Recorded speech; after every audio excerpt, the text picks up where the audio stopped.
সাংবাদিক জাতীয় press club আমাদেরকে করার কথা ছিল, কিন্তু আসলে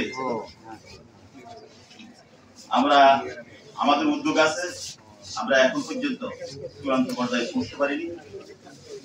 আমরা আশা করি অচিরে আমাদের ইউনিয়নের পক্ষ থেকেও এই ধরনের একটা অনুষ্ঠান করা হবে এবং আমরা চেষ্টা করব আমাদের নিহত সাংবাদিক পরিবারগুলোর পাশে দাঁড়ানোর জন্য। সহমর্মিতা তাদের প্রতি আমাদের সবসময় আছে। সম্মানিত সুধী মণ্ডলী, স্বাধীনতা আন্দোলনে সাংবাদিক সমাজ ভূমিকা রেখেছিলেন। এদেশে আপামর জনগণ যেভাবে, ছাত্র জনতা যেভাবে ভূমিকা রেখেছিল 1971 সালে, সেইভাবে সাংবাদিকরাও তাদের অবস্থান থেকে ভূমিকা রেখেছিলেন। আমাদের বেশ কয়েকজন সাংবাদিক তখনও শাহাদাত বরণ করেছিলেন। সেই তালিকাটা আপনার প্রেস ক্লাবের সামনে আছে, এটা দেখতে পাবেন। আজকের এই পর্যায়ে এসেও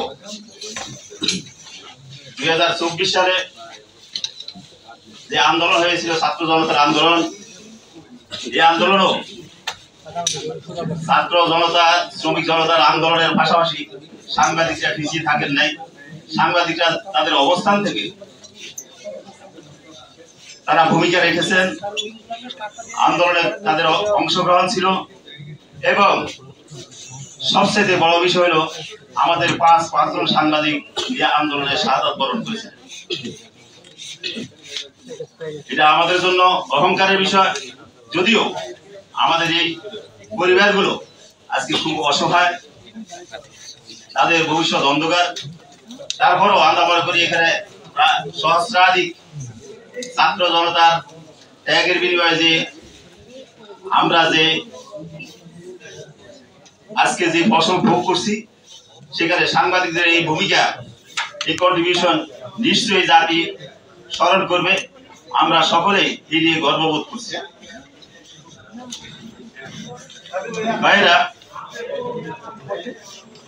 এই আন্দোলনকে নিয়ে আজকে আন্দোলনের যে সুফল এদেশের মানুষ ভোগ করছে, এটাকে নিয়েও নানাভাবে চক্রান্ত চলছে।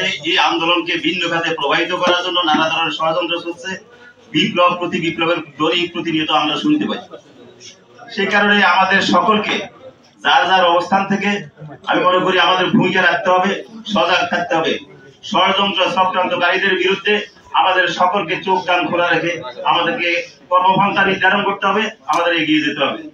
আমি আমাদের যারা শাহাদাত বরণ করেছেন তাদের প্রতি শ্রদ্ধা এবং তাদের রুহের মাগফিরাত কামনা করছি। যারা আহত হয়েছেন, দীর্ঘদিন পর্যন্ত তারা মৃত্যুর সাথে পাঞ্জা লড়েও আজকে ঘরে ফিরে অনেকে গিয়েছেন, এখনো অনেকে এই যন্ত্রণা ভোগ করছেন। আমরা তাদের প্রতি সহমর্মিতা, সমবেদনা জানাচ্ছি। বিশেষ করে আমাদের মুশফিকুল ফজল আনসারী আজকের এই আয়োজনে তার বিরাট একটা ভূমিকা আছে, যেটুকু আমি জানতে পেরেছি। আমি তার প্রতি বিশেষভাবে কৃতজ্ঞতা প্রকাশ করছি। মুশফিকুল ফজল আনসারী আমাদের জন্য, আমাদের অনেকের জন্য আইকন। মুশফিকুল ফজল আনসারী নিশ্চয়ই এই জাতির যে দুর্দিনে যে ভূমিকা রেখেছেন, আগামী দিনেও মুশফিকুল ফজল আনসারী তার অবস্থানে থেকে তিনি এই ভূমিকা অব্যাহত রাখবেন এবং জাতি আগামী দিনে তিনি হয়তো জাতির অনেক বড় দায়িত্ব পালন করবেন। সেই সময় এই বিষয়গুলো আমাদের মনে রাখবেন, মনে রেখে তিনি তার কর্মপন্থা নির্ধারণ করবেন এবং সাংবাদিক সমাজের পক্ষে তার সবসময় ভূমিকা থাকবে, এইটুকু প্রত্যাশা রেখে এখানে উপস্থিত যারা আয়োজন করছেন প্রত্যেকের প্রতি কৃতজ্ঞতা জানিয়ে শেষ করছি। আল্লাহ হাফেজ। আসসালামু আলাইকুম ওয়া রাহমাতুল্লাহ।